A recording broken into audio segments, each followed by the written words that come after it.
Right. And I see already there's a few questions, and it's, you know, steak or bison. Great thing is you can have both. Um, Yeah. uh, Lift slow on the negative, 100%, but Yeah. also learn to lift fast. Yeah. Uh, Explosive. yeah, explosive, move through it. And I'll go as extreme if you're healthy, if you're in that range of still wanting to be athletic and stuff. There's aspects of catching bars and pushing through it. You know, it's like Mm-hmm. the old school training. It's some great Russian techniques on explosion. Um, and again, judo is an explosion thing, and the techniques that they use for that is the level of speed. But when you're in the gym and you're catching weights, or you're dropping and catching weights, Mm-hmm. and all these things are great too. So the slow is Yeah. great, mind and muscle, but Mm-hmm. also athletically do all of it. Mm-hmm. So Yeah, I think explosion. I think it's important too, and you learn how to shift your momentum too, or turn it just on, shift the turn it weight off. too as well. You know, so it's yeah, there's a lot of benefits to that. Yeah, I think I guess John is my point is all methods are really have their place, Sure. and and more than anything, they have their place in your timeline of life. Mm-hmm. So just keep that in mind as well. I know that it seems like it becomes a training principle becomes a religion, kind of like religion. It's like this is the way, and like nutrition, it becomes like again a cult mentality or religious mentality. This, what do they call it? It's this is the only way to diet. This is the best way. No other way. It's like, well, this you you got a long life. There's a lot of different factors to these things. Right. Be smart about it. Use it for when you can use it. Like for you, I'm assuming you're cautious on shoulders, So cautious, super cautious. but Chest, shoulders. you could blast legs. Yeah, legs are fine. I mean, and I've been hit by a car and the whole nine legs, so legs are fine. It's But just that's different shoulders. than when you're 20. Yes, Oh, big difference, huge difference. I mean, I was more obviously it was a lot easier and carefree when I was doing that. But yeah, I mean, no problems back then compared to what I have now for sure. So it's more of a cautious thing. Like I'm going in and being like, all right, listen, I know what I can do. I know what I can't do. Right. And what might hurt me. I'm like, all right, is it worth the risk? Is the reward there? And at that point, like I've got to the point where I think I've curtailed a pretty good workout regimen and without having negative side effects of pain and more injury to come. You know, that's obviously using some of the great therapies we have, like BPC 157 and TB 500. And it's helped me tremendously, you know, stay out of the operating room with a total shoulder replacement. So, you know, I gotta, you know, put some love there and give some credit there. But, you know, I think the movements and stuff like that you'll find because people's bodies are structured a little bit different too, as well, sometimes, especially if you have injuries and stuff like that. You might have to adapt to whatever the exercise is too, as please. well. So, Yeah. Um, Today, just a side note for everybody that's watching. Um, I did. We went to 5 sets of 20 on exercises. So like 5 sets of 20 on inclines, bench, and then cable crossovers and so on and so forth. Now again, five five sets of sets of 20. 20, yeah, 100 reps. You had to do Shit, 100 that's a reps lot. before you're done with the exercise. So so Okay. 235, you know, so 5 sets of 20 at 235 on incline, and it felt great. But imagine the speed is what it is, but it's in control. But again, I can still go back to that. And so just FYI for everybody out there, it's like you'll know what you need to be cautious about. And then there's times to have fun and do other things. But just because our protocol normally is a very low range Mm-hmm. does not mean I don't at times implement crazy numbers. And it's basically just That's make sure the body is aware that we could still have to right. go to this level. You got to bounce it Right. around. Right. You're not just Keep it one guessing. dimension. Yeah, you get into a rut, and you think that this is my leg workout, same thing all year long. Mhm. Yeah, You're you gonna gotta change find it up. this. Yeah, got to do it. Look at Jeffrey All on right. it. It says, Mike, I've been training for 2 years and gotten great results. However, I feel like I plateaued in some lifts. How can I break these plateaus? Should I follow a program and change my routine? I think you kind of answered his question there. You plateaued, first off. I mean, how old are you, first off? This is something that might have plateaued because you have something going on internally. Maybe some hormones are off or something like that. I mean, as far as that goes, how do you break plateaus? I mean, Mike just hit on it pretty good. How you're changing routine, change some different exercise. So definitely some change in routine up if you're doing the exact same thing. But this is something like, depending on how old you are or whatever's going on. I mean, there's different things that we can offer to help you break those plateaus. Whether it's trying to put on more lean mass or lose weight or just perform better all the way around. So that's something we can dive Oops. into and we can really talk about with some blood work. I lost screen here. Really? 2 seconds. You're good on my side, though. Good. All right. To answer that question from my side, everybody hits plateaus. We hit plateaus all the time. And that's weightlifting, which is great because it's kind of a signal from your body just saying, hey, dude, this is it. You use this principles or these nutrition or this aspect long enough. I've adapted to it. Let's either change it and shock me or we're just going to hold here and then start to go backwards. And so it's a great learning lesson that your body will always adapt to what you're doing. And I guess it's kind of a interesting question that Jeffrey brought up because of the fact that like today we went to those 20s. And again, Right. just to shock the body, give it a little something. It had no idea. And so again, it kind of stimulates the muscle in a way. And that's all you got to do. And what's great here is I don't know how old you are, but Right. beginners, you guys will get the most amazing transformations out of anybody. When you first start, right, Johnny? When they first start, that's the best. It's an amazing thing. And then just learn the body and try to keep that speed going the best you can. Mm-hmm. There's a transformation. There's a transformation. Oh, wow. See, look at that. Damn. That's great. Dude, you got some really good results. So this is another a great cat in the Titan crew and got him over with Titan Medical. But here's something that's very, it goes back to the point of saying that, what's that? I want to see my transformation. Yeah, we'll put yours up there. We'll see. Is that I can only do so much, and technically you can only do so much if the machine is not working. And that's why I keep saying, make sure the machine's working. And that's where Johnny comes into play. Yeah. That's where his company comes into play. And again, I understand it's a burden. I understand that it might be financial, but that's why I love Titan Medical, because they don't try to shortcut you and they don't try to upsell like a lot of these companies. And so again, good over there. And let's talk blood work for a second, Johnny, if you can, because they don't comprehend. If you're here in the United States, doesn't matter where you are in the United States, but you can work with Titan Medical. That's correct. Really simple and easy, guys. Really simple. I've been doing this for 13 years. I made a video on it. A lot of people don't even know we're nationwide still. And it's on every one of my videos, every one of our advertisements, or every time I ever get on, a podcast or whatever it may be. But we are nationwide. And what does that mean? That means that we service you with all of our services, except for like PRP or IVs. We're servicing everything that we do, from hormone replacement therapy, peptides, medical weight loss, vitamin amino acid injectables, rejuvenation detox, libido enhancers, and a lot more.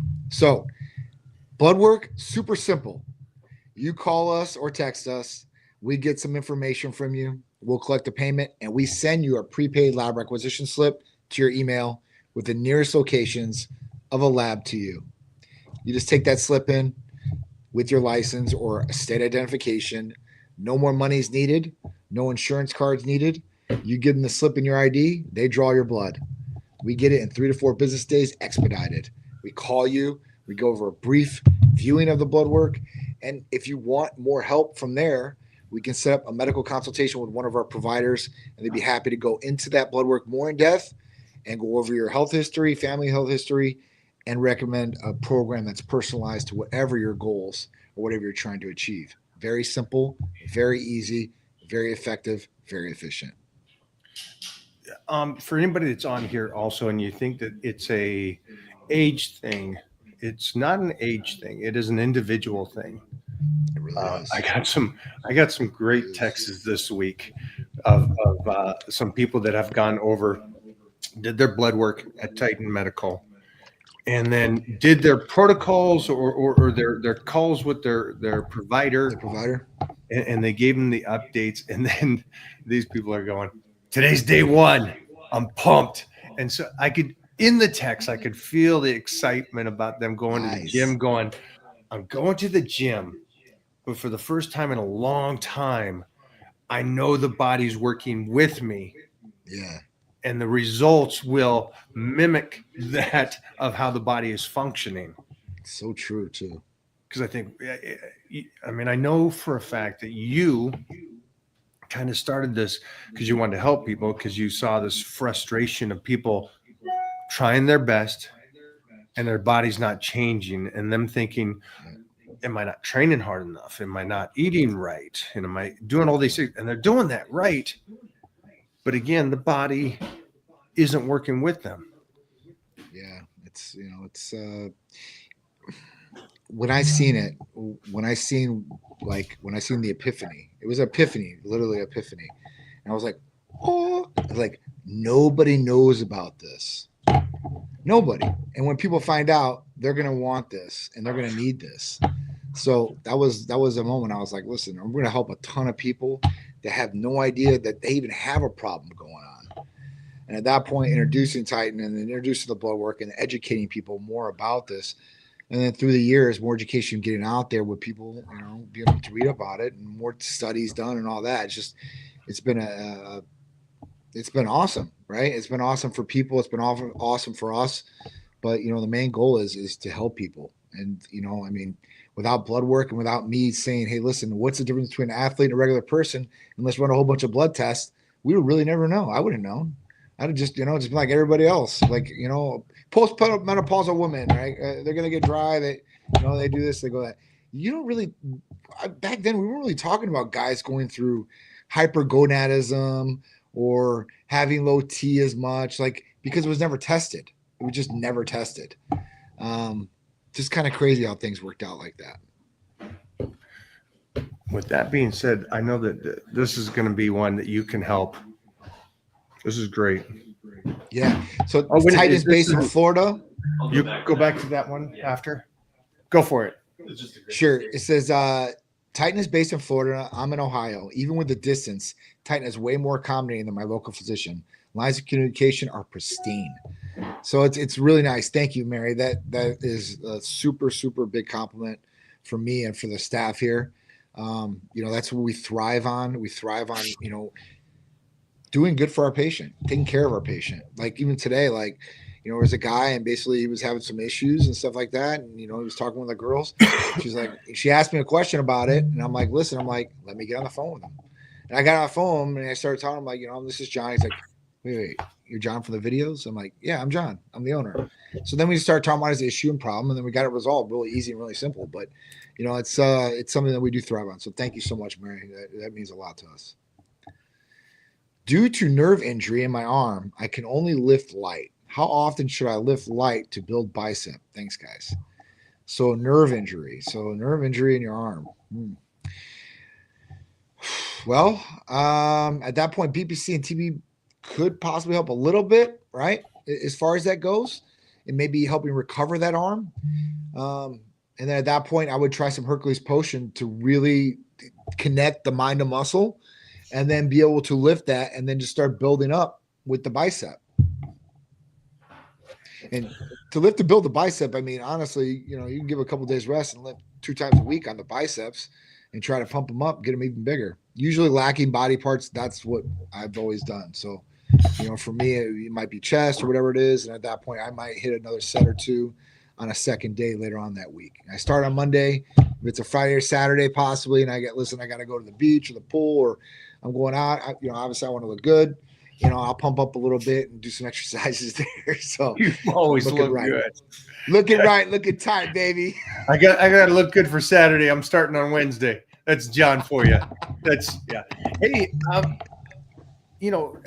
lightweight. Sometimes that happens with you got to do the lightweights because of situations, and of course. Again, I wish more people would understand that. Yeah. We'd like life to be perfect, but situations like this happen for people. Yeah. And just like Johnny said, I call it a delayed growth. And so what you're doing is for a good, strong month, you hit those bad boys twice a week and go ballistic, just go off on them. And then the following week, pull all the way back to where it's once a week and it's moderate training.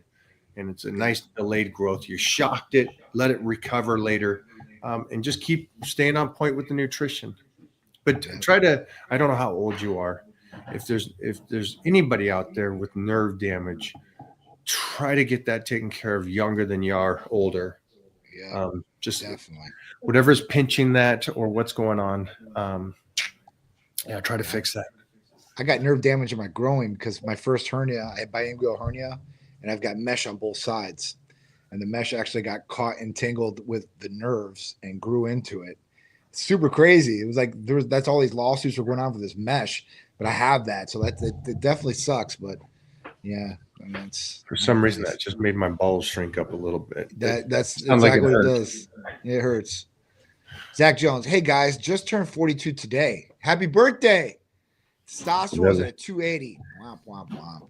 Urologist started me at a test prior 0.75 a week of a 200 milligram bottle and 50 milligram tab of Clobid. That decently safe? So, yeah, that's decently safe. The only other thing that I would look at with this is, and that honestly, that's really good. I haven't really heard of too many urologists prescribing testosterone with the gonadal support of Clomid. But the only other thing that I would look at is the estrogen levels. At 0.75 a week of 200 milligram bottle, you're talking about 160 to 180 milligrams of testosterone, depending on how far you pull. And at that point, you might get some conversion into some estrogen. You might not. That's the thing about this. And I was discussing with the gentleman earlier that everybody's different. Some people convert a lot more in estrogen and more estrogen sensitive than others. So it really depends on that. So my recommendation would be, or not my recommendation, what I would think to do is just monitor your estradiol. So if he hasn't ran the estradiol test on you, have him run it. If he doesn't want to run it on you, come to Type Medical Center, run it, right? And then you can take it back to him and show him, like, hey, listen, because I've had patients do this, right, where they get their testosterone from a urologist or a doctor writes it. And obviously, I'm not going to be like, no, don't get the testosterone covered by your insurance. Come to Titan and we'll take care of it. If you can get your testosterone covered by your doctor, and at that point, you're missing the missing components of an anti-estrogen, an estrogen blocker, or gonadal support like the enclomiphene, then we will supply those other components. So if you're getting testosterone covered, great. Have your insurance covered all day if you can get it. And if you need the other things, that's what we're here for. And we can blood test too to make sure that we're dialed in on the numbers too as well. It's great that it seems like that's a good doctor. Yeah. Yeah. I think that, listen, there's enough research and data now, right? And trials that we know that testosterone is safe, especially if we're not overdosing testosterone, right? But this guy's 42. Just imagine that. 42 he's a pup. And to be at 280 at that state, like that real man strength age and stuff, and to be living at a 280, depending on his energy and everything. Yeah. You'll be good now. You'll definitely be good. See, but this as a 22-year-old is 400 tests low. Yes. You know what? We did a great topic last Friday, and I got to give credit to Drew for this one because he pulled the topic. He pulled the average testosterone level from every country. Every country. Yeah. Wow. And it showed the average for every country. U.S. And it is the showed that lowest. Huh? no, actually we're not. Brazil is lower than us. And if you can believe that with all those big butts out there, Brazil? They're like in the 300s. So They like get all the United sun in States the was like world. 434 as an average. And these are natural people, obviously, because if we went by HRT, I think we would kill it. But at that point, United States was like a 434. Canada was a 404. That's why they're going to become the 51st state. And then, sorry, I had that in there. What was pretty high was Croatia, natural in the 700s. That's what their guys. I mean, so, and there was this other Uzbekistan or something like that was the highest. And it's just crazy. All Eastern, most of those guys were higher. When you got into the Western Hemisphere, all those guys were lower. And then when you got to like South America and stuff like that, those guys were a little bit lower than us too, some parts. Wow, that's so for a 22-year-old, you need to call a Text Titan Medical Center. Because at that point, like we can help you get it up with like enclomiphene, like try to naturally ignite your luteinizing hormone and your follicle stimulating hormone, your FSH and LH, to try to get it working. So you're at least at a 600 or 700 naturally, but with enclomiphene, you'll probably go up to a 700 or 800. Nice, Johnny. What do we got going on? Because I know that you have some new peptides. Yeah. Talk to us. Yeah. So the biggest, baddest GLP-1 has dropped. Retatrutide. Retatrutide is another GLP-1. It's in the GLP-1 family, but it differs from the predecessors of tirzepatide and semaglutide. Semaglutide has one active ingredient, right? One receptor that's working. Tirzepatide has two. Retatrutide has three. Best thing about retatrutide is, on all the trials that they've ran, it's been 100% all the way through and through of people losing weight. Retatrutide is more geared towards weight loss, where tirzepatide and semaglutide were more geared towards controlling blood sugars, glucose. Retatrutide still does that, but at that point is faster and more effective than tirzepatide in almost half the time in the weight loss effect, with no nausea like the other ones. So this is truly a game changer. It's going to replace tirzepatide and semaglutide because it's going to be way more effective and faster. And if it has less nausea or no nausea, it's going to be a game changer all the way around. So retatrutide is the new one, just dropped this week, therapy of the week. So at that point, we're taking, patients on it. So at that point, a ton of people are getting on it. So when we release the newsletter Monday, it's always the therapy of the week, and usually the phones are just slammed with whatever it is. This one is doubled that. Let's put it that way. That's how big of a game changer this one's going to be. Who's this best for? Who needs this? Because there's a couple aspects there, right? This is somebody that's obese, overweight that needs this. Will people use this if they need to lose 10 pounds? Yes. You'll see people that do it. Just like Avril Lavigne, right? She was talking about how she got osteoporosis from using Ozempic. Well, she probably didn't need to lose no weight. She just wanted to be skinny, and that's why she was taking it. I think that there's other things that we have in our arsenal before dropping the nuclear bomb on you, if it's only 10 pounds or 5 pounds. But I think when we start getting over 20 and 30 pounds, this is going to be somebody that it's optimal for. It's going to be somebody that, we can help them curb their appetite, lose weight in a healthier way. And at that point, I think it'll be effective, for those patients. Like I said, there's going to be people that 5 or 10 pounds that want to use it, but the more people that need it are going to be the people that have a lot more weight to lose. What's the difference between tesamorelin and sermorelin? Great question, guys. You guys are firing today. I love it. All right, so sermorelin is like a dinosaur. Sermorelin was made back in the day, and sermorelin was going to replace growth hormone. It was going to be more safety effective, and it was going to be able to work almost just as good. It was going to stimulate your own growth hormone, and you were going to be able to not have to take growth hormone if you had growth hormone deficiencies or dwarfism or any of those different things, right? Sermorelin works for about 3 to 6 months. After 6 months, you really don't get the effect, right? And it bumps IGF-1, but nothing crazy. And at that point, like I said, the sleep effects you'd feel from it, or anything that you would really get beneficial wise from Semerolin after 6 months, you really don't see. Testosterone is the biggest bad boy on the block. It is. It really is. It is FDA approved. And at that point, what's it going to do? It's going to stimulate IGF-1. It's going to stimulate IGF-1 a hell of a lot longer, a hell of a lot more than Semerolin does.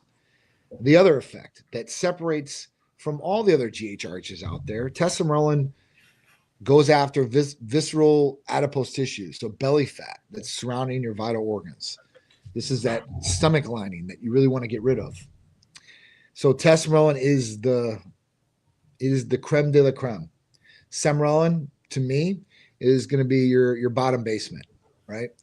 After Semerolin, I would go with CJC with ipamorelin, and then I would go with hexarelin, and then I would go with testosterone. That would be the order of, this guy's the, I don't want to say the worst, but this guy's the lowest on the totem pole, and this guy's the highest on the totem pole. Would it be smart for somebody that hasn't done this, start with some the dinosaur, I guess you would say it, or go right to testosterone? So they could go after the testosterone. It really doesn't matter where they start. I don't think it really matters if the person's just starting or not. If they were like, oh, well, I don't want to, the biggest thing, the difference between testosterone and all the rest of them would be the price point. The price point's a lot higher in testosterone. It's just a lot more expensive. It is what it is. But, if they were like more on a financial budget, what I would recommend is, or I would say, I would be like CJC with IPA. CJC with IPA is the upgrade to Semerolin. It consistently works. You have two different peptides that are working synergistically together, which is awesome. And the half-life. So the half-life of CJC is a lot longer than Semerolin. That's why it works a lot better. What is your opinion on using nandrolone as an addition to HRT for someone with injuries? Example, 100 milligrams to 200 milligrams. So listen, guys, I think this is a great method. I really do. Nandrolone, we were so against for so many years, the providers and everything like that. And the real reason I think the providers were really against it was because everybody that wanted at that point in time wanted to get big, right? They want to use nandrolone for purposes that we're not going to be able to prescribe them for. But, as we went along, obviously, I think that if somebody does use nandrolone properly with a therapeutic dose, then I think that it could be very effective in helping alleviate some injuries to a certain extent. It's not going to heal injuries, but like if you have shoulder problems, yes, it's going to create a more lubrication in the shoulder. It's going to mask it for a little bit. It will help you get through some of the pain. So yes, we are prescribing it for some patients depending on what's going on joint pain wise. Now, that's the only way to use it. 50 milligrams or 100 milligrams. I wouldn't go 1-to-1, or I wouldn't go any other higher, because that NOR19 is going to. So I don't know if nandrolone does that. Nandrolone is going to make you like that. NOR19, definitely. Don't want that. And they call it Deca. I've heard that. Yeah, that's what it is. You can Get up tell and Kelly go. that one. Yeah. When to decrease calories intake during fat loss? Well, you decrease them over time, right? You start going down a little bit. I don't think you should go too far down, but you start going to a calorie deficit for fat loss. Yeah, you just listening to your body. You're staying ahead of it, plateauing. Yeah, that's what you're doing. That's why the study of it's not a certain time. Could for one person be within a week, and another person could be 5 weeks. It's an amazing thing how the body works. A lot of this is about staying ahead of the body. Most of it's about staying ahead of the body. And here's the unfortunate part. They don't think that way when it comes to TRT or peptides. They think, or blood work. Yeah, they think that is when the issue arises, then I'll do it. When it's there. And it's like, well, now you have to fix something instead of staying ahead of it and making sure it keeps working. Right. How do you say that to somebody that's, and I get it. I was 20 and 30 and I thought I could wrestle a bear. So I fully understand the concept that you feel invincible, but being smart, like this 22-year-old kid, good for him to find out. And at 22, Yeah. Maybe he did something before that's triggered it now. It's why it's so low. So Yeah. again, go. I mean, no, I think it's awesome that you be preventative, and that's why I always like preach preventative health. Like, what do we do here at Type Medical Center? Preventative health, right? Because the whole point would be it's easier to maintain than to fix. And Western medicine has everybody trained that we don't fix until it's broke, right? But we maintenance other things. We maintenance our cars, we maintenance our house, we maintenance our boats. Everything gets maintenance except for you. And a lot of people, especially a lot of doers like us, we put ourselves last sometimes, and we put everybody up before us. And there's a lot of people out there that do that. But I tell them, like, if you put yourself so far behind, when you break down, all those people that you're propping up, they're going to break down too, because they ain't going to have you. So the whole point would be to make sure you're good, to make sure they're good, right? And that makes sense. It makes total sense. Like, if you can't protect, then you are the protector because you're down and out. So at that point, you want to make sure you're the strong protector. You're doing everything you possibly can to be the best you possibly can, because I mean, it'll shine in so many different ways. So, I think that's the way that people need to start looking at things, and hopefully they're gonna start looking at things like that. But I just don't think so. Not to, I like the GLP-1s, but not to knock GLP-1s, but it's making people even more lazier and to get out of a healthy lifestyle. I talked to a couple patients today, right? And one of the staff members, and they're like, hey, like, if I take the retatrutide, am I going to get the Ozempic face? And the Ozempic face is basically people lose a lot of weight and their face shrinks in, they get the death face, and that's what it is.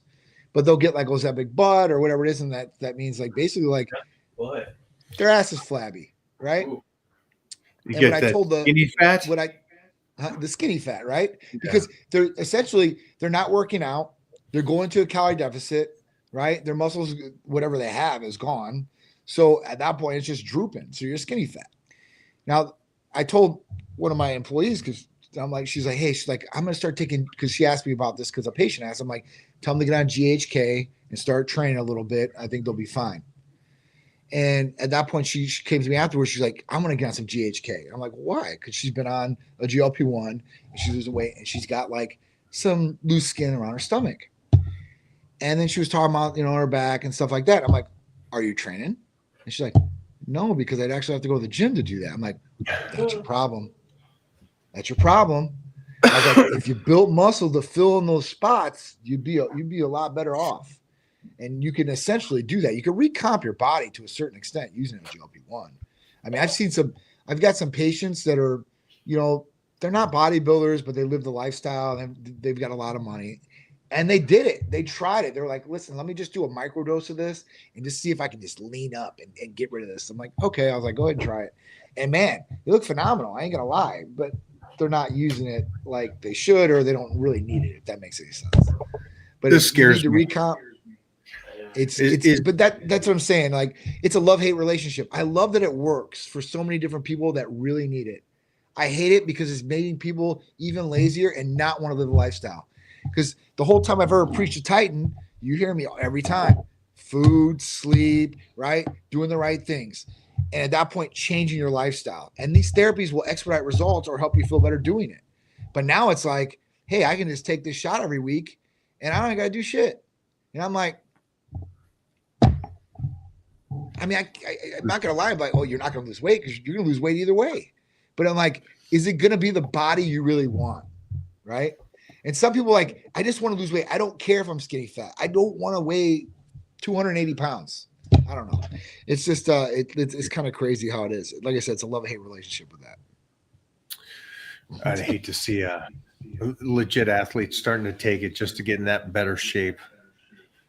Extra, I mean, listen, it does makes your insulin like perfect as far as releasing. I mean, there's good things with it that I think performance enhancing is there, but somebody that doesn't need it, I don't think that they just really should need it, I guess, if that makes any sense.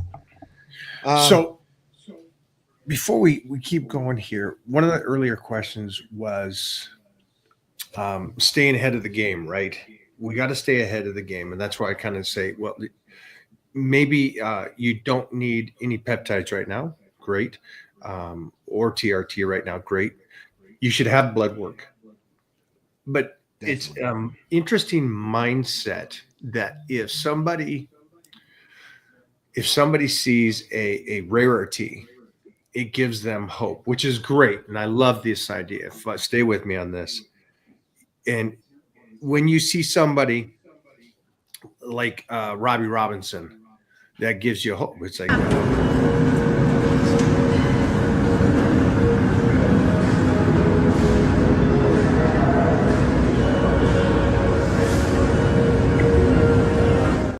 Same. so you got a guy that's almost 80 and looks like that, which is better than 20-year-olds.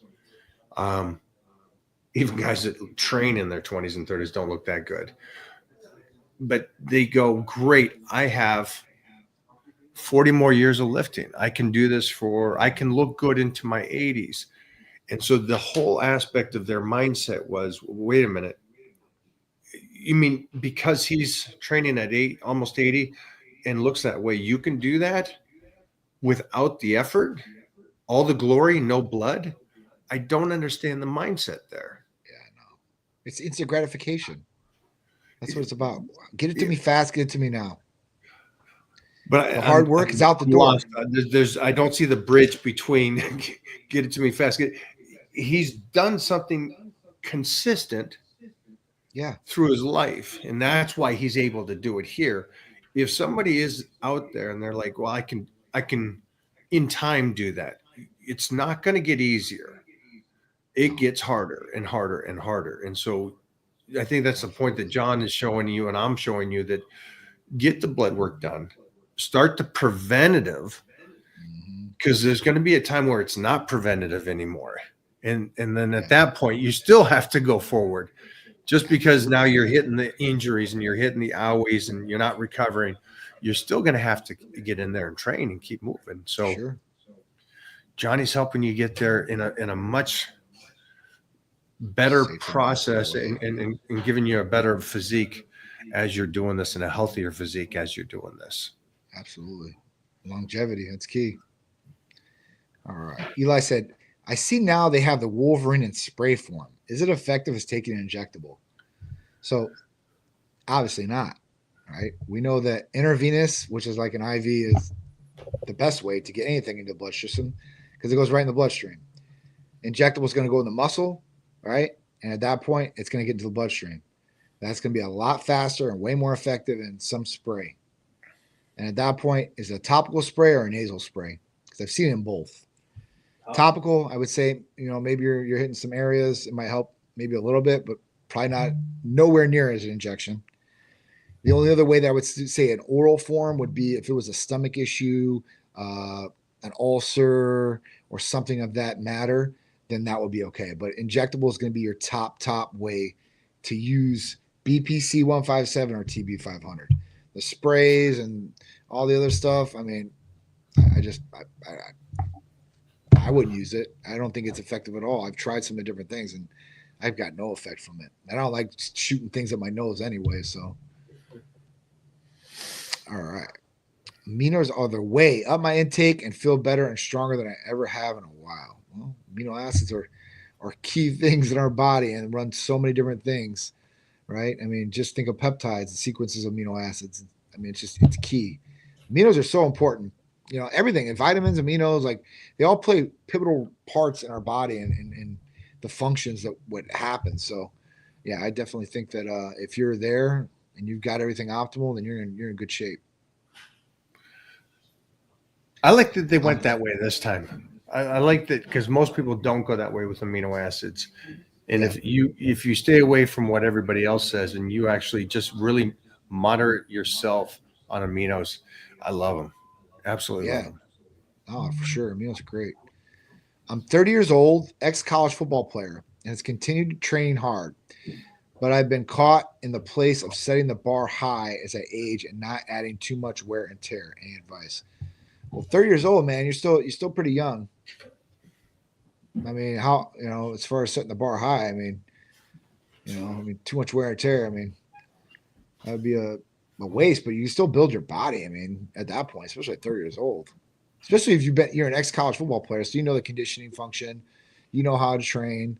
I mean, it's just a little bit of different training, I guess, that you're going to be used to. What does he mean by he's been caught in the place of setting the bar high? Yeah. Not adding too much wear and tear. So, yeah, listen to your body. Obviously, you played college ball, so you don't need to technically train like that anymore, right? And you got the idea, which is longevity. I think that's what he means by setting the bar high, because he did play college. Yeah, because he did play college ball. I got you. So you're an athlete, and so you know that number one thing is stay an athlete.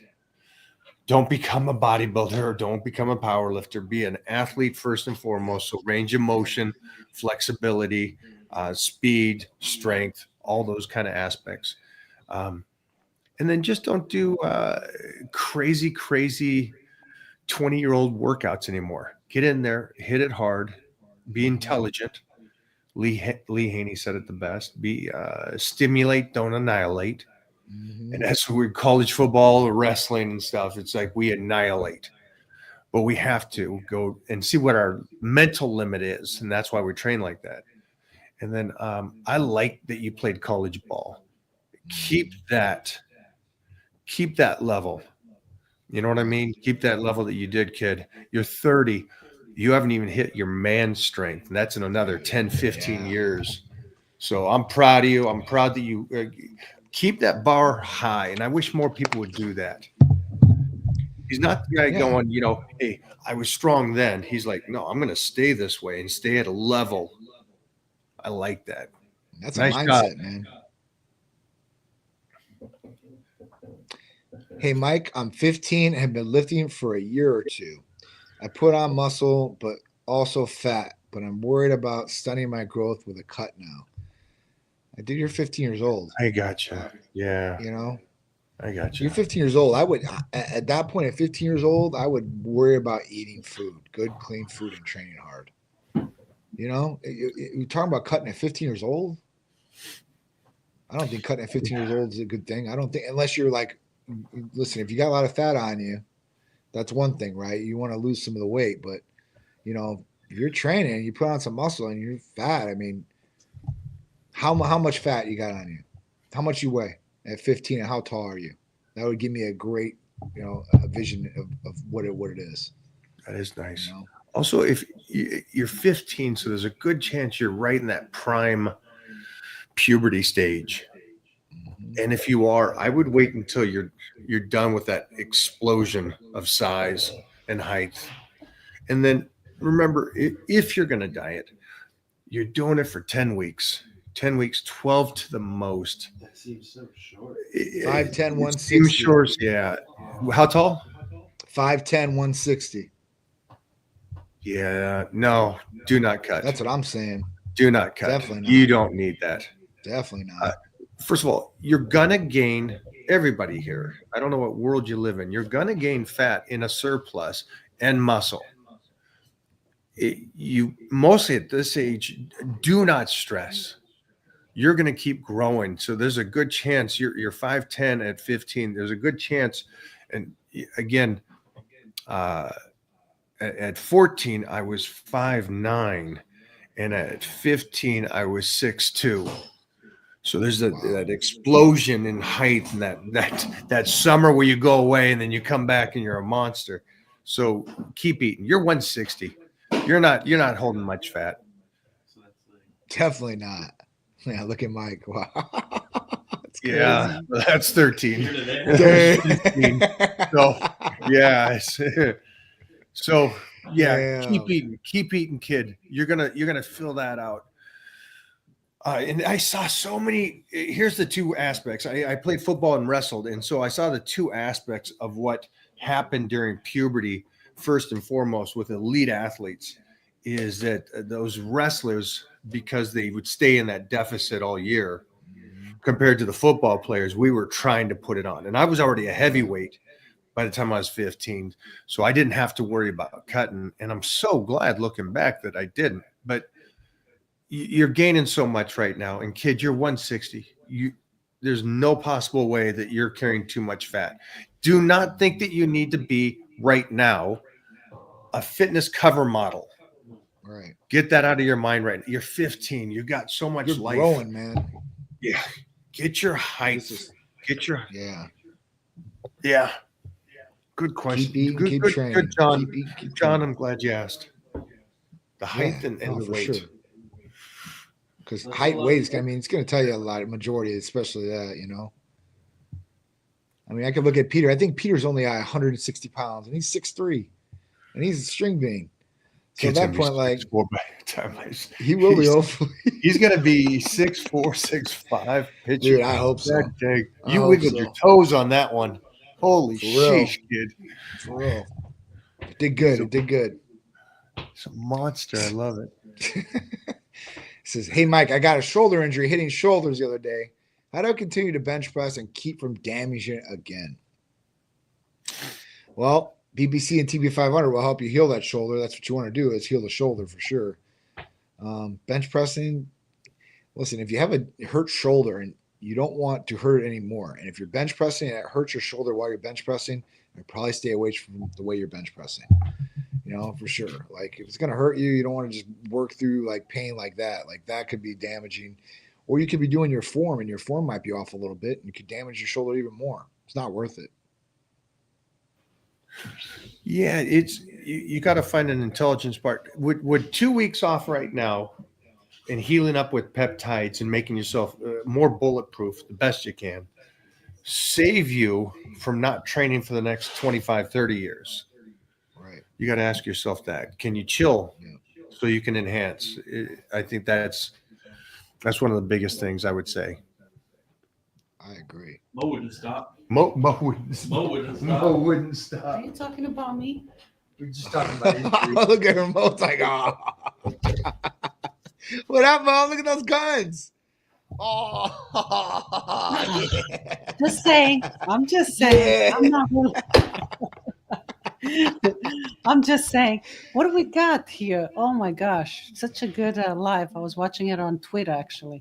I've been posting for people to jump in because there's such a good Q&A for people to find out about their health and workouts and nutrition and if you're not on here, you know what you're missing. Yeah, absolutely. John, a lot of people are sick, man. What's up with this cold or virus? What's going around? Like Titan was sick too. And I tell you what, I didn't get sick. I did not get sick at all. That's what I'm talking about. And honestly, I don't want to jinx myself. I do that too. Like, yeah. I got to jinx myself. I took that the immune system. Yeah, the Triimmune. Yeah. So I want to say that it's that, as well on for top. Sure. It's just, the glutathione and all the other stuff that's obviously great. But you need a little boost here and there, especially on this season. Everybody's sick. Everybody is sick everywhere. It's not just one place. It's not just, I was telling Mike when he told me about Titan being sick, I'm like, man, I haven't got the days like I used to, but before, like Peter would go, he'd go to, the little kindergarten or like the place he was watching. Kindergarten. It's like he'd get sick, bring it home, and that's what happens with all the parents, right? They send their kid to school, they're fine. The kid comes home coughing, snotty nose, man. He gets everybody sick in the house. Every other week is coming home with a cold. I know. He's 5. So what do you I know. Can't really. I like to put him on some vitamins, but Mike is like, wait a minute. He's 5. He needs to boost his immune system himself. It will. His immune system will build stronger, hopefully, because of it and everything like that. So that'll be a good thing. But it does suck for us parents to have to take that effect because, listen, parents have to work. And that's why a lot of sick kids go to school, because a lot of people working paycheck to paycheck. And at that point, they got to drop the kids off for childcare because they got to go to work to pay the bills. So, I understand that part of it, but it does suck that, we didn't learn from what happened the 4 years previous about good cleaning techniques, being a little bit more aware of people being sick around you and stuff like that. I think that's went out the window and just everybody just went back to where it was. But Triimmune is going to be one of the best things you could take for immune system boosting. So if you're having sickness around you, family, friends, yourself. Trimune has glutathione, vitamin C, and zinc, all in one injectable. The other one that I would recommend highly if you're looking to build your immune system would be thymosin alpha 1. That is the peptide of peptides for immune system building. Those are the two that are top. Glutathione, obviously, by itself is very effective too as well. So you have 3 different options that could seriously help your immune system and get you over the cold faster, or hopefully prevent you from even getting sick. Yeah, so even if you're not, don't wait until you get a cold and then take all the stuff. You gotta take it before so you don't get sick. You know, is one of our number one, I think, patients that get Trimune and thymosin alpha 1. It's actually medical workers, so first responders in general. Yeah. Because a lot of these people were going to the hospital, and a lot of them came to us during COVID. And they were like, you know, like, I got to work a shift in here. I got to make sure that I'm healthy and like I don't catch this. I'm like, well, I don't know about not catching it, but I was like, we can probably keep you as healthy as possible. Something I don't want to go down today, rabbit hole, is that they're not called vaccine. What's when your kid gets Booster? Well, I guess it is vaccinations. I guess it is vaccinations. Yeah, sorry. Yeah. But we were doing research this week, and I was interviewing a couple doctors, and they were talking about it, and the level of damage you can cause to your own DNA. Yeah, I know. And I'm like, hold on, I you know, your DNA is such a powerful thing. I don't think you can damage your own DNA. And they're explaining this stuff, and I'm just like, I want to go deeper into this. It's freaky to me to think that they can set you up and damage your kid with all these things. And yeah, so I don't want to go in a rabbit hole, but man, it's just it hurts my heart to realize that that's the medical field that we're at this stage. It's really scary. It really is. You know, listen, I think that some vaccines have a place, like maybe polio or something like that. But they're trying to add more and more vaccinations on those schedules. You know, I've read, you know, because RFK has obviously been against vaccinations. So, you know, is growing up, you never really think about it. You know, you're a kid, like, right, all right, I have to go to the doctor. You get shot in the arm, it is what it is. So, but as we get older, especially me being in the medical field and reading some of the research, because there's research out there now. Like before, I think it wasn't open to us like it is now. And at that point, seeing some of the different things like autism and all these different things that they're linking to some of these vaccinations, I think it's kind of scary. I think it definitely needs a second look for sure. And, you know, anything can happen. We could walk outside and walk across the street, get hit by a bus and die. So I'm not going to say it's just all on these things, but we should definitely look and see what's going on. I think obviously some of the vaccinations were rushed to the people, and a lot of people took those vaccinations because they were scared or fear-mongered into it. And that's going to cause a lot of problems down the line. I mean, I don't know how many people have had issues from that virus or that concoction that they took. I mean, you know, there's just a lot of data. We're going to see in the next 5 years, we'll have all the information on the table of what really happened, what we've been injecting ourselves and all that. I mean, kids are one thing, man, for sure. Like we should definitely be looking after our kids and our kids' health for sure. And hopefully some change is going to happen. The consequences to all that, because I sit there and I go, well, you know, if you got vaccinated or you got the boosters, that has nothing to do with me. It doesn't affect me. Well, if I end up at the hospital and I need blood and this person, it was the whole, it's like, wait a minute. It takes me back to when they were giving blood with AIDS and HIV. And it's, wait a minute. Oh, this hurts my heart and my brain. I don't want to. Yeah, but that's the reality of it. That's where we're at, folks. And, you know, the other point to what you said is damaging DNA. A lot of people, the exact same statement. I didn't think I could damage my DNA. Your DNA can definitely be damaged and definitely interrupted to a certain extent. There's different ways that you can repair or help your DNA too as well. And some of these. Let's go into that. What kind of insight do you have on repair? Sure, like protecting DNA and stuff like that. So when we talk about we talk about like oxidative stress, and we talk about some of these different things, and some of these different things can damage your DNA. So what can help? And we looked at a couple different things. Some things you're already taking. Glutathione is one. The other one is NAD. It works on the cellular repair level to help not have your DNA damaged. So if you're taking glutathione, you're taking NAD, you're on track, right? You're gonna be protecting yourself from a lot of different things that are out there. I'll look into some more because there's actually some more peptides that we're going to be releasing that will specifically focus on this. It's mitochondria and DNA are some of the most important things, and that's where we're going to start focusing some of those different treatments onto as well. So as they come, I will. But glutathione and NAD are going to be your way to go right now. I love it. Because that's for those parents out there. We get asked a lot, nutrition and training, and especially training now. It's like one of the big things. But peptides and strengthening these kids so they can fight against this world that they're moving into. So your parents, I hear you. I listen, and again, feed them, raise them as warriors.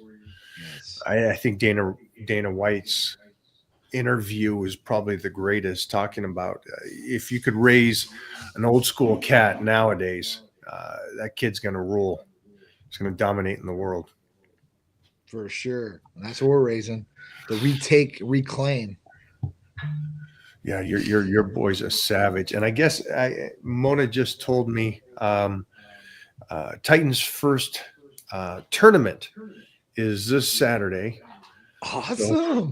So we get to go see him walk out there and do the little see that in action and stuff. And that's I'm gonna just be awesome. As a father, I just want him to go out there, have fun, do his thing, roll a little bit, see if there can trigger on some I don't know what the word would be, a switch. Just a switch to go, okay, that was fun and games. This is something serious. Let me get the head right. Yeah, let me turn it on. We will see. We will see. That's super cool. We have to do that. Let's do a couple more questions. We got Johnny. Yeah, there's one. What we got here? Asked about the TRT. He had a follow-up. Okay. This was the guy that went to his doctor and got. Oh, okay, great. Yep. Curious about side effects, hair loss, but also would I notice a difference if I actually hit the weights hard in the TRT? So hair loss. All right. So when it comes to hair loss, some people are genetically disposed to hair loss, right? Male pattern baldness in particular. And at that point, this could happen if you've had any sort of baldness on either side of the family. Either if you're male or female, it doesn't matter. If your dad, your grandpa, on either side, you're at a higher risk. If both of them had it, you're at a super higher risk, right? Naturally. This is without going on TRT or hitting the gym or whatever you want to say. It's just naturally going to happen. What can you do, right? Or curious about the side effect of it. If you go on TRT and it's unchecked, right? And let's say DHT, your dihydrotestosterone, starts going high. Well, dihydrotestosterone is the main villain of this in one way. Dihydrotestosterone is really a good thing, but if it goes too high, then that can start causing some hair loss. So you want to check DHT. You want to monitor DHT. If you want to be preventative, we have our hair health capsules. We have our foam that you can take and injectable biotin. If you take these things, you can be preventative, and at that point, you shouldn't have any negative side effects. But, it could happen, and I'm not going to say it couldn't if you don't, and you have some of these different things going against you as far as in your family history. So, it's really different. I've seen people take a massive amount of steroids and just chemical warfare and not lose one follicle of hair. I'm talking about taking DHT derivatives and stuff like that, like super high doses of oxandrolone and all these different things. I've seen some people go on testosterone and at that point start losing some hair. Was their DHT high? Yes, it was. So at that point, once we started monitoring it, got it back and checked, there was no hair loss. So that's really what it is. Monitor DHT. Make sure you're not going a super high dose of testosterone, and I think that you'll be okay in most circumstances. How would you best incorporate cardio do a day just for it and do longer or add it to the end of a workout, but for less time. I would do it afterwards if I was going to do it. I would do weights first for sure, and you definitely make sure that I'm lifting and I got all the intensity that I want to. Some people do it on off days too as well. I don't know. I'm not a big cardio guy. Mike can answer your question probably about that a lot better. But what I can say is if you want to accelerate your metabolism, at that point, that's where MOT-C comes into play. We're talking about it's almost like, like almost actually exercise in the bottle, enhancing your metabolism to be able to burn fat and helping to building mass too as well. So that could definitely play a role. But I'm not a big cardio guy, but if I was going to do it, I'd do it after my weightlifting. Yeah. I mean, again, cardio is mileage. So just make sure that you're using it for the purpose that you need to do it for. Again, anything and everything you're going to do, there's going to be a pros and cons to it. And if you're just spinning the wheels, you're still doing mileage at the end of the day. And I think that's one thing that people, they don't even assume. They think as long as I go in the gym and train, I'm good. Like I don't need technically a workout plan. I don't technically need to eat right at home. I just have to exercise. Do you ever notice that? Because I do notice that in my world that I live, that they think just the motion is good enough. That's all you have to do. Not realizing that, well, again, mileage is mileage. You could squat for 20 years and get no benefit from it. And Arnold, I love when Arnold says it just because it's the GOAT saying it over and over again. He goes, you go in and you're mindless and you're squatting for 20 years. Great job. You got nothing out of it. Right. But you got the side effects. It's negative because you just put mileage on your ligaments and joints and your hips. And now you need a new hip because you did it incorrectly or bad form this whole time and didn't recover. So, yeah. It's true. Does Titan offer tadalafil as well? Absolutely, guys. We offer tadalafil, sildenafil. Tadalafil is the main active ingredient in Cialis. Sildenafil is the main active ingredient in Viagra. We offer a couple different combinations like PT141 with tadalafil and oxytocin all in one oral. We offer arginine and sildenafil together. If you're on testosterone with us, we offer sildenafil and micronized testosterone and one troche that goes sublingually. That one is great for people that are, trying to get it on more than one time. I got a question. Is Cialis? I think it's Cialis more than anything else. Are they using this also to control blood pressure for some people? So BHRP. So tadalafil BHRP is so it's a lowering of your blood pressure. Right. So they use it. They use tadalafil for that. And tadalafil is a vasodilator too as well. So sildenafil is the exact same way. So people are using that in the gym too as well. So they're using it for pumps too. I mean, you can get massive amount of pump from Hercules Potion along with some extra benefits with that. And you can also take tadalafil if you really wanted to, if you really want to go extreme. Seems like it's a plus then because you get the solid wood, you get a better pump, and you lower your blood pressure. Yep. And you're ready to go at any time. Yeah. There's a daily dose that they do prescribe. It's like 5 milligrams daily. You can have a 2.5, but usually it's 5 milligrams daily, and somebody can take it daily for that. So it's a little bit different than Viagra. So when you take Viagra or sildenafil, it's kind of like you think about it, it breezes by, and you have an erection, right? Tadalafil is more of like you start kissing, start touching, and then the erection happens. It's not like one of these like I said, with sildenafil, like you just be sitting there, think about something, and then you're up, right? And you don't want to do that at the gym. Be thinking about something. Why not? You look at some guy after. Look at some guy after. Hey, I'm just saying. Don't look at me with that. Are you hardly working or working hard? I'm hard at work. Why would you not take it? Why do we not take it? Yeah, it's just like takes care of everything. And you're already. I told you though, but the ultimate libido enhancer, and I would never do this one, but we had somebody order today. We had one order. So done it. You still got Trimix. it. Oh, I haven't. I've never done it. I just can't. I That's the can't one we get. joke about. The one. I can Jeez. inject. I've injected a lot of places in my body for a long time. 13 years. I've done multiple inject. I mean, shoulders, traps, pretty much everywhere. But I've never injected in my penis. And with Trimix, there's a lot of guys out there that use Trimix, and you inject that directly in the penis. What do you And think? at that What do you think? point, I'm ready. Jeff's gonna try I'm it. telling you, Jeff's gonna I'm try never it. gonna try it. I want Jeff to try it. I'll give you a free round, Jeff. But we got to line up some girl. We got to Send it to my place. definitely do I'll it. make sure Jeff gets it. Don't you worry, With that folks. though, if you're gonna go on the Trimix Avenue, we send Oh. out the antidote with it just in case. Because Don't if send you that go over 8 antidote. hours, you're gonna be. I'll you're make gonna sure be my on girl ground. has her friends ready to go. I agree with him, though. I agree with him in California. I'm sure. It's been a crazy couple weeks here. I'm sure it's been nuts. You know, it's not going to get any better for a long time. Hey, Mike, hope you're doing. You're an inspiration to me, hero. What's the champion's mindset? At least for you. Wait for Johnny to get clear. We're back. I hear. We got you. Yeah, I got you. Yes. We just bumped into a little hiccup. What is the champion mindset? That you know that you got one go around. That's it.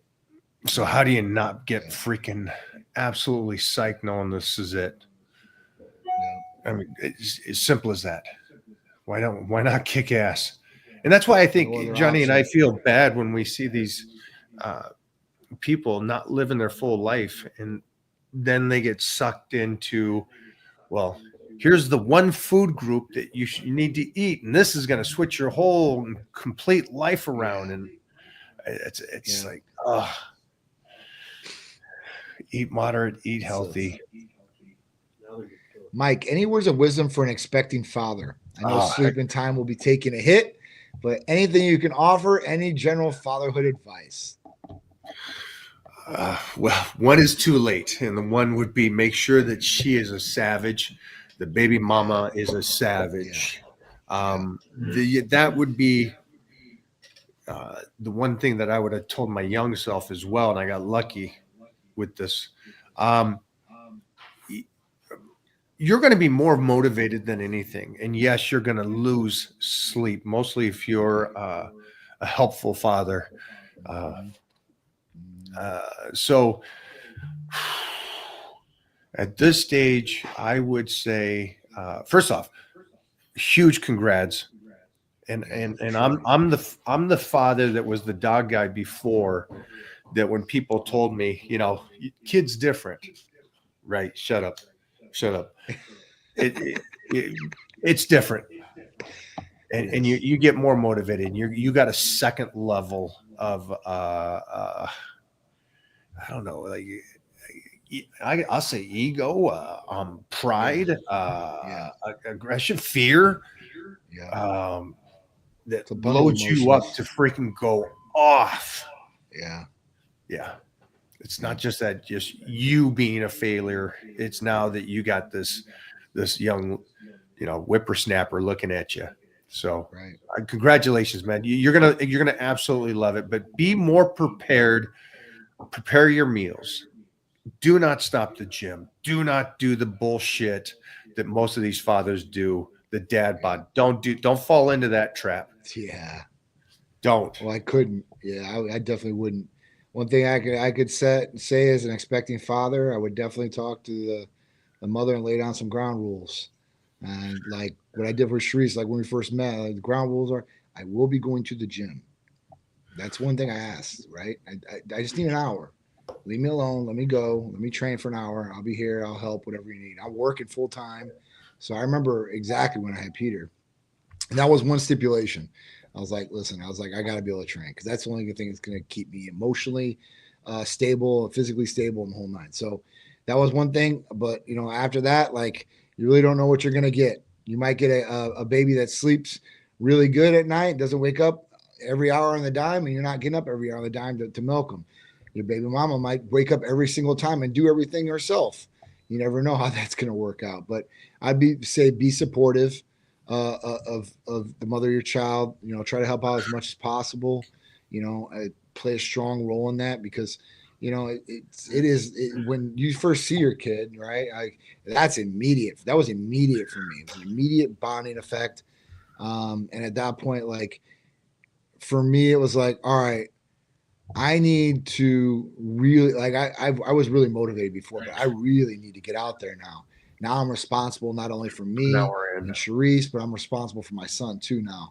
And I always want to give him the best. I always want to do better than what my dad did for me. So at that point, that was the goal. Be better all the way around than my dad was for me. And, you know, that was it. I mean, but you're really not going to know and until it hits. And then I would say adapt your routine around whatever you lock in.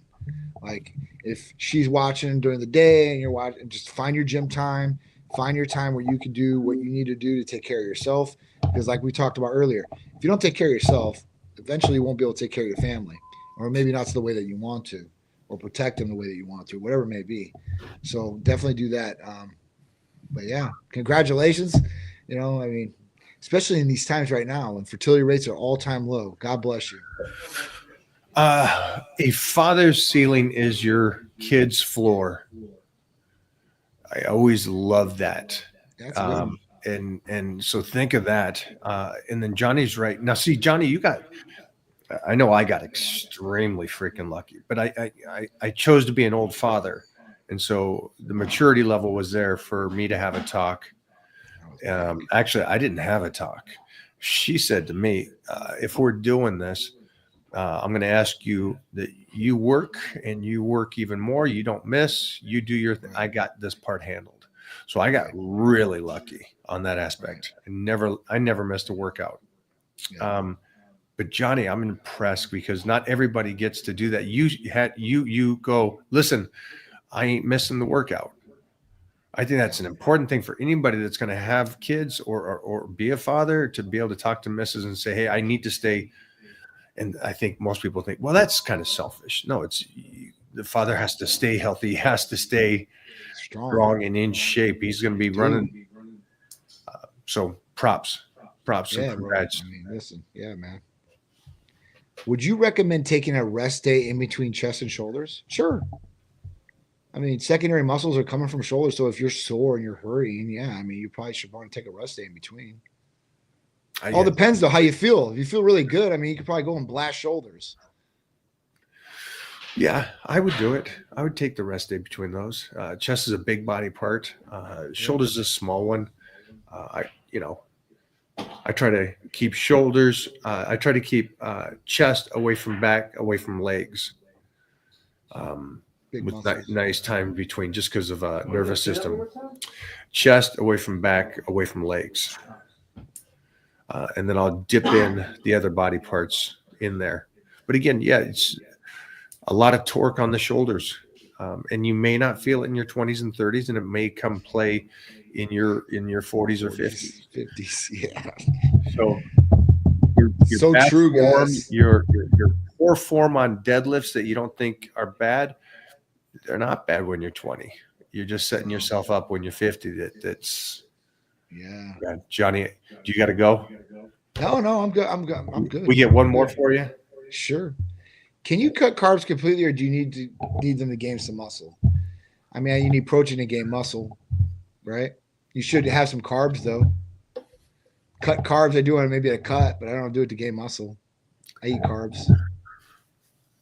Oh, these guys, they read so much.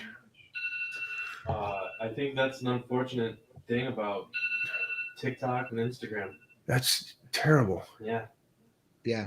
You need your. They just want to cut them completely. Live carb free. You need your carbs. If you want, Johnny's a solid rock of a man. He's got his muscle. We can play. Yeah. I could fast and keep my muscle.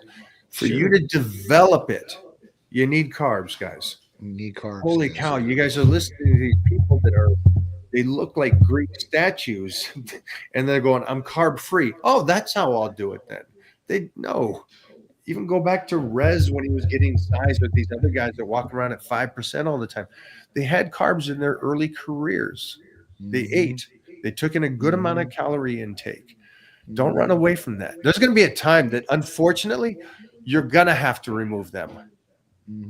You know, and you're going to have to lose them because of age and what your body's doing. Don't do it if you're young. It sounds like you haven't trained yet, really, and put on a lot of muscle. So that's such an unfortunate.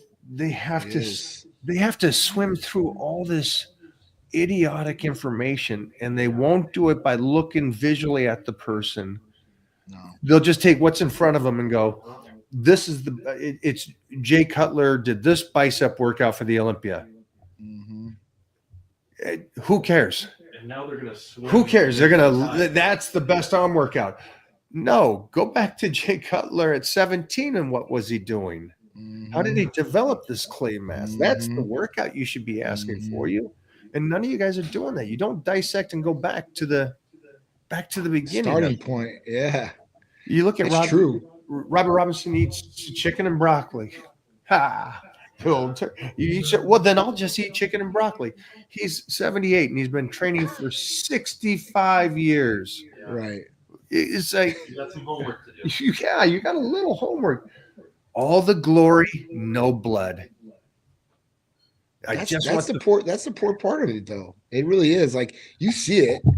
Like, people don't want to work for things. They don't have the work ethic to do it. They don't want to invest the effort. It's a sad thing. But there are a small amount of people that still do. And those people are going to clean up like we've been talking about. They're going to clean up. They're going to clean up. So eventually, I mean, they said eventually we'll be on a universal pay program. Okay. I was talking to some of my higher ups. So universal pay program is this. It's going to get to the point, and I've talked to some of my buddies, and I couldn't believe he was even telling me this. And they're like super high up in AI, right? Super high up. These guys are fucking mad rich. And they're like, listen, like what's going to happen is AI is going to take over and do all these jobs.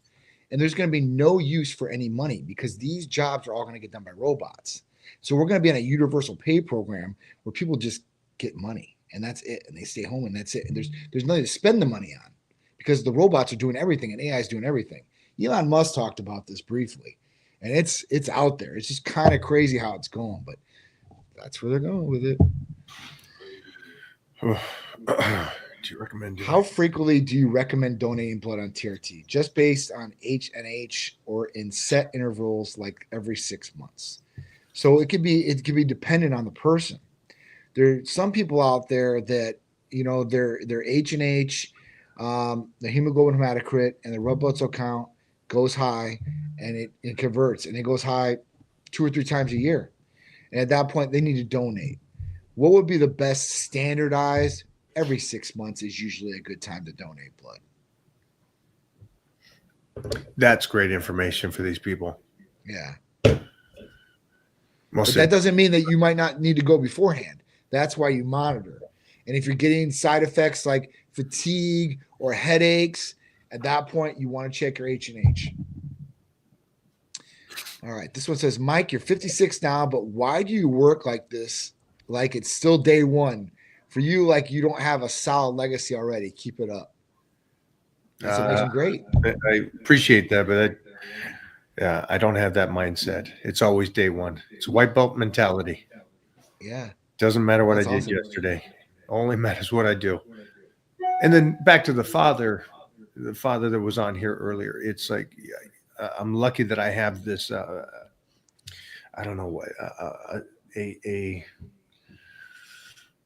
partner to travel through that's 5 years old right now. And I want to be like my father was to me,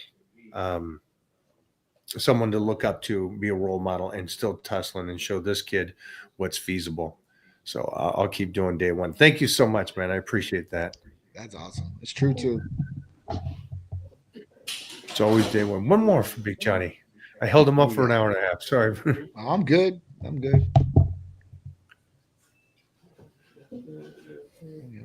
going to go here because I think there's some great things over at Titan Medical I think this stuff there's some great things at Titan Medical. What's the secret of your not looking old from India? So there's a couple different things. One, we want to make sure everything on the inside is working perfectly, right? We want to make sure it's working optimally. This will reflect on the outside of the body too, the way the skin looks, the way the body's performing, right? The also thing would be our skincare. We have our Aphrodite serum, which is great for the face, NAD, GHKCU, and some other things like vitamin C and some other different things. This is good for, for wrinkles or anything like that as far as for the face. I think that, obviously hormones are going to play a big part in this. And then obviously like growth hormone releasing hormone peptides will be a big part of anti-aging for some of these guys too as well. But that's how you do it. And being active and eating correctly. Like that's the other part of it. You can train all you want. You can take all these therapies all you want. If you like garbage and you're drinking all the time or smoking, it's going to reflect on your body. So I would say taking care of yourself to the best possible way that you can in all these different shapes and forms. Cortisol, keep that bad boy down. That's going to help, right? You're going to see that in the blood work. Not overtraining. That's going to help, right? And then like Johnny said, there's a plethora of things over there to kind of help you because you don't want to just visually be youthful. Trust me, it's going to be, you want to be healthy and joints and ligaments healthy as well. And again, muscles secondary. And that's my 2 cents. Johnny, thank you, brother. I appreciate you guys. Thank you guys so later. much. That was a blast. I'll talk to you later, bro. Bye, buddy. See ya. Always good. Always get a good Johnny in here. As for the people talking about California, I do agree with you. I'm just rolling back up to the top, see if there's any little extra stuff I can answer for you guys. But I didn't. Let's go. What do you got? Our Arnold's press is worth doing. Do this. Get one in. What? Yeah. No, I need the answer from you. I need it right now because then I need to know if it's worth my time to go in and do it. I think they're fun. Mostly, if you watch Arnold do it, he did a. You get people nowadays that are just like Arnold was just like bam, cranking that shit out. But he's in it, and I don't think he was using more than 40 or 50 pounds. Yeah. But the way he trained shoulders, the side laterals, the front raises. I like the side lateral where he's hanging off the bench. Doing those. Yeah. He was talking about, and I love this aspect, he was talking about flies and that he would try to get such a stretch that his hands would touch the floor. Nice. Now that's extreme, Nice. And it's a metaphor, I think somewhat. Yeah. But he has some long arms. Mm-hmm. He has great limbs. His limbs are great because he's got this short torso somewhat, and then he's got these long limbs where he filled out those arms. That's still great. Have you ever gone sugar and carb free for long periods of time, as in working out without them? You only do that during a dry out. Yeah, and only for a short period of time you do that for a dry out. Oh yeah, the mercury day. Yeah, it really is. Tuna fish and stuff. I'm not, here's the one big thing is I'm not one that fell into the concept of carbs are bad for you. Yeah, I feel like that question. That's he's talking about like as a lifestyle type thing, right? Absolutely, yeah. Going away from it for. Yeah, carbs are essential. You need carbs. Yeah. What is this? What's worse, eating bad while drinking water with every meal, or eating great and drinking soda with every meal? Huh? Yeah. Okay. I clicked it too quick. No. Hey, put up the dumb ones too. I'm okay with that. Regular cardio keeps that jaw nice and tight. Absolutely not. I was gonna say. No. regular cardio would have ended my career. Imagine the mileage of doing cardio and the lifting for 50 years.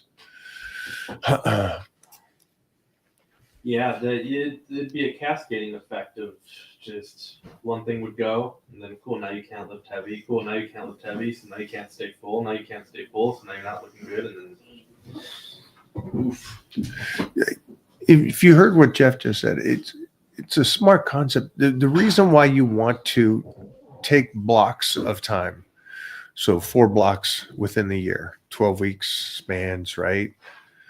So the reason you'd want to do that is so you take the training up and then bring the training back down, and you set that towards whatever your goal is. But if you're 365 in a deficit, like hypothetically, you had this one diet, you're always in a deficit, you're always training weights, and you're always doing cardio, and you're always doing that. That's a lot of mileage and damage to the body. See, There has to be well, you just said you're going to set those blocks around your goal. And I feel like a lot of people don't have that goal to begin with. So without that goal, why would you have a plan in the first place? You know, like what are you working towards, and how are you going to get there effectively? And that's the number one question in the Titan Crew that we give you guys is, what is your goal and when is it? That way, Mike can give you the proper plan built around that. And it's not going to be, hey, do this, this, and that. It's, hey, how can we get and reach your goal the most effective way it's possible? Here's an actual plan that's going to get you there. Not just, I'll go in, do this, see what happens. Oh, yeah, some guys say you don't need to bulk. You don't need to, Out of the thousands of people that are in the Titan Crew, there's only a few, maybe a handful of 5 that compete. So when I say goal, I don't mean stage. I mean your goal. Yeah.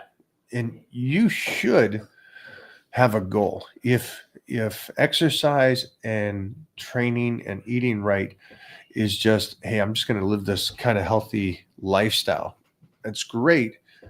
But again, your body's going to plateau. And then also remember, you're setting your body up to work at a certain level. So, yeah, he's just, if I do 5 hours of cardio a week, I train 4 days a week. Well, let's say you're 35. You're going to have to keep that up. Now, what happens when you get to 45 and you're going, well, I'm going to drop the cardio now. But you've been doing it for 10 years and your body's adapted to it. And by keep it up, you're just talking about maintaining. Yeah. You didn't even mention That's just improving. maintaining. That's just maintaining. Be smart about this, guys. How can I train? How can I at least try to get the body healthier and try to bulletproof it the best you can with how realistic life is? Keep that in mind. So just do the best you can, but don't go blindly into this and just go, hey, I'm going to go in there and just push it. Mike, how does your mindset towards health and fitness compare to your mindset for your entrepreneur/business ventures? I think very similar. There's things that we're working on now that do absolutely nothing. There's no initial finance gain. There's no initial benefit to it. But I know it's building a foundation for something that in 5 years will set me up for something at that level. So I think a lot of it is a lot of patience. And then sometimes we have to just get busy and get nasty. We got to get the material going or get into the debates. But put it on you. It goes back to, I think, health and fitness teaches you to hold yourself responsible for what you're doing. Thanks, man. It's a big one. Yeah. Only you can make it happen. Thoughts on bro splits, which would be the one body part a day routine. I recently switched to deads and back, chest, rest, shoulders, then legs, then arms, then rest. Arms I open up with a close grip bench and weighted shins. I'm just one body part a day isn't bro splits. No such thing as bro splits. I think that's a new age. That's a TikTok term. Yeah, it's a TikTok. That's a Come on, kid's Mike, term. that's a Somebody just said TikTok it. term. You could have called it the Dave split. Yeah. But if your workout's working for you, you'll know. You'll know in a couple of weeks that everything's fired up and working. You're rocking and rolling.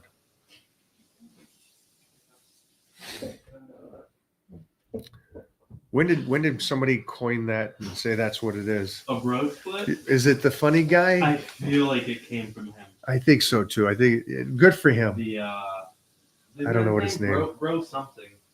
He's funny. Yeah, the guy with the New Jersey accent. Yeah, when you're in the gym and you're just. I feel like it came from him.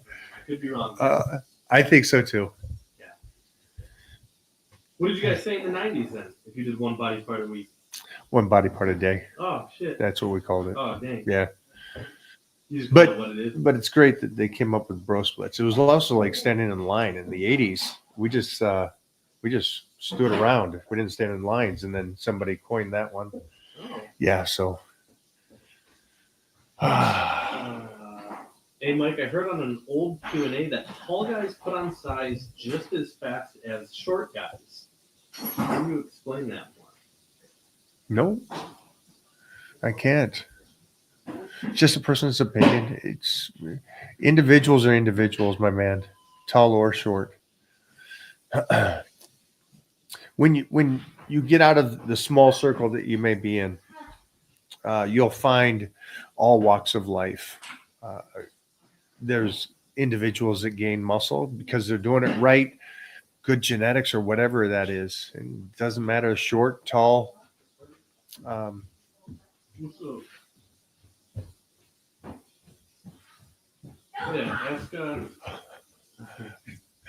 walking around like he's a grown-up. Yeah. It's the individual, my friend. Individual. But I'll tell you this. For anybody that wants to gain muscle, the more precise you are on a regimen and your nutrition, the better chance you have. So, you mean if you do it right, you'll get results? If you do it right, you'll get some results. This is correct. But here's the harsh reality of it. It is a slow going thing, and that's why you should start doing it right earlier than just spitballing. What kind of music do you like? I'm just curious because I'm a DJ. 80s, 80s. The Cure, Depeche Mode, that kind of stuff. And great job being a DJ, man. What's this guy's name? David Guetta and I were talking because we were the same age, and we were talking about back in the 80s, how early 80s, that he was doing what he was doing in the early 80s. Crazy. And his parents are like, "You're doing what?" Yeah. And I was lifting, and I said to my dad, who was a school teacher, "Hey, this is how I'm going to make a living." And he's like, "What?" And so it was cool to be the same age. And I was talking about, neither of us knew that we could. We just believed that we wanted to, and suddenly we did it. And he's now traveling the world doing his thing at the level he's at. So keep doing your thing, my man. DJs are having fun. Mike, who are your top 5 favorite bodybuilders in history, excluding yourself? Arnold, Barry DeMay, Robbie Robinson, Frank Zane, and I'll leave one open. Lee Haney. I'll leave one open. Right to Lee.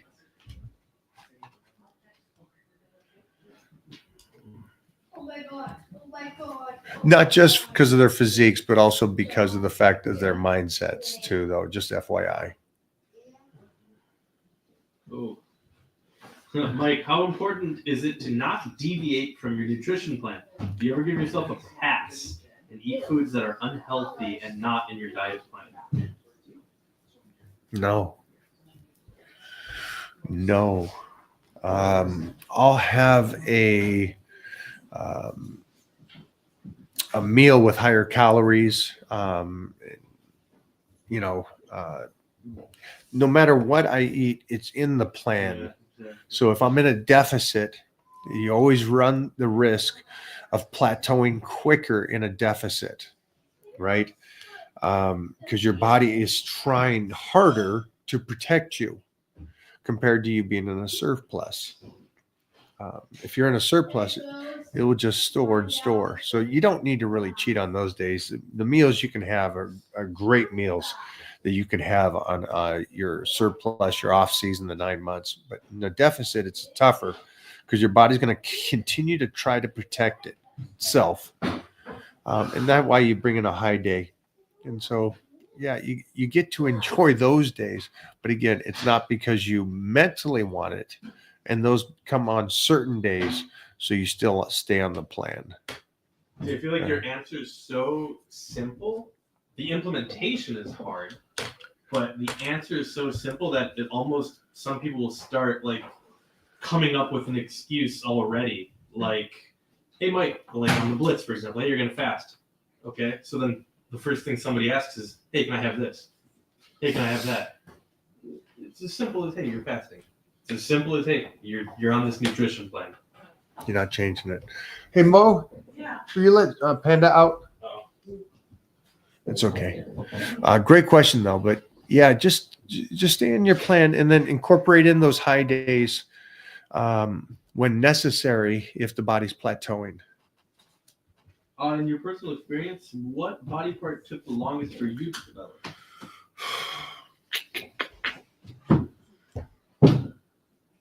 Or were you always ahead of it in like? I think arms. I think the thickness from the front to back was from powerlifting. The developed chest and thickness and roundness of the back and legs was from those exercises. I think they grew so fast that I had to get the arms caught up. So yeah, that was it. And we talked about this early on this show. I did to get the arms stimulated is I did a delayed growth. I trained it so much and traumatized it. And I guess you could go back to like some fun Rich Piana kind of videos, but that mentality, a lot of us did. And that's where he got that from, that old school 80s, 90s training. We'd shock it so much for a period of time and then back off. So with that being said, was there a unique cultural gym vibe in the 80s and 90s that you miss? Oh, I absolutely do. Yeah, it was, you pushed each other. You could talk smack. People weren't so sensitive. You had people around you that would critique you and help you. And it seems like if you get critiqued, the difference is this. We were intelligent enough to know that the critique is just that. It's a critique. Hey, this is lagging. Get working on that. And now if you do the critique, today's world is a critique is a disrespect. It's not coming from a place of caring for you, where yeah, in those times it was like nobody wanted to compete against somebody that wasn't at their best or could be better. You wanted to compete against people that were the savages. You didn't want the easy wins. You wanted the real tough battle. You want to go, I beat this cat. This cat's freaking awesome. That's what you wanted in the 80s and 90s. And that had to do with everything. And nowadays they want the easy win. That's when I did that film with Scott Adkins, that's what he said to me. He was like, I need you to hold the gun like this. I need you to do this. He's like, I want you to look like a fucking badass because I'm not beating up anybody. I want to beat up a badass. So that I look better when I beat you up. So, yeah, look at the mentality. Mm-hmm. So Jeff was one of the stunt fighters on his Debt collector. Yeah, and he's again one of the very best. And in Hollywood, he's top 10, the greatest martial artist. And so I didn't even know that was him and John Wick. You didn't? It was so good, right? I was like, who's got a fat guy that can move like that? What the hell? He killed that shit. Yeah, so that was, get put over nothing. Yeah. Yeah, Mike, eating for me is extremely hard. I can go for hours without eating. And because of this, I find cereal amazing. What are your thoughts? Should I stay away from cereal? That's all he's eating.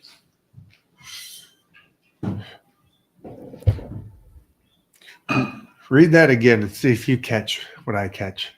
Mike, eating for me is extremely hard. I can go for hours without eating. Because of this, I find cereal amazing. Should I stay away from cereal? Anybody else get that?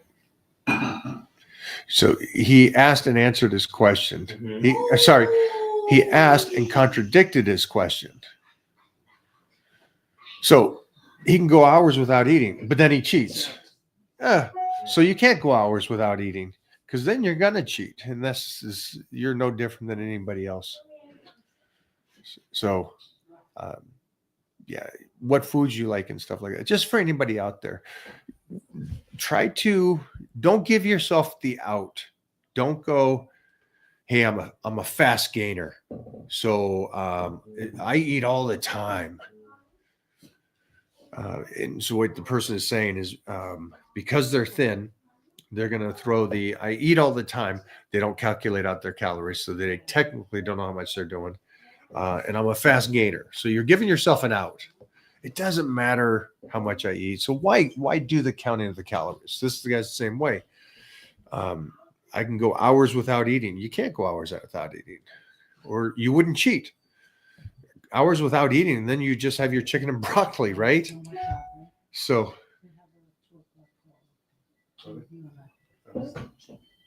all right, we're out on this one. So just don't give yourself the out. Don't give yourself the excuse. And you may not know that you're doing this, but this last guy did it. Obviously, cereal's not the go-to for using quality food at that time to build muscle. So just kind of write that stuff down, guys. Get on the plan. Get on the plan. Because here's the other thing. He looked very young. So just imagine this. You got a window of opportunity to really get the very best gains in muscle out of your physique at a certain age where you're still able to do this. He's wasting it. And so are a lot of you. You're wasting it because you're not sitting there going, this is the plan. I know what calorie intake I need to be. And in 2 weeks, I'm going to check it again and make sure it's right again. That way I'm going in the right direction at the right place. Oh, he came back and he made it worse. Oh, Pull it up real quick. Yes, sir. I would like to help him if I can. All right. You misunderstood. My fault. That's on me, man. That's on him for reading it the way you wrote it. Yeah. Yes, my fault that I read it the way you wrote it. In order for me to eat high-calorie meals, need to be small because eating a steak or whatever just fills me up. Because of this, I eat a lot of cereal to get my calories. Okay. I mean, better be Cinnamon Toast Crunch. Cinnamon Toast Crunch. Mike's never had Cinnamon Toast Crunch. You don't know about that. I don't know about that, but I know about 87. Ooh. Oh, this feels good. Let me see that one. Oh, Ooh, how does it smell like? New. So for anybody to keep leveling up and you're in a surplus because you're trying to gain size right now. So what you have to do is just make sure that you're at the right calorie intake and have your meals. Here's the thing. If you're gorged, you're probably taking in too much. There's no reason you would be gorged. All you need to do is be in a surplus. So that's just the main thing. All right. And small meals or a big meal. I always believe the smaller meals are the very best. And then great thing for you that you have the luxury of eating a small meal and that getting you content. That's great because a lot of people, I eat 6 ounces of steak. I'm freaking starving in 5 minutes. That's the point. It's like, this is a good thing for you. But again, small meals are great. So you're doing fine. And again, anybody here that's doing off season and you're trying to be in a surplus, try to eat the best you can. Try not to throw in all these extra hype TikTok kind of nutrition plans, Rice Krispie trees, gummy bears. What? Guys, it's your body. Do what you want, but at the end of the day, I sure wouldn't.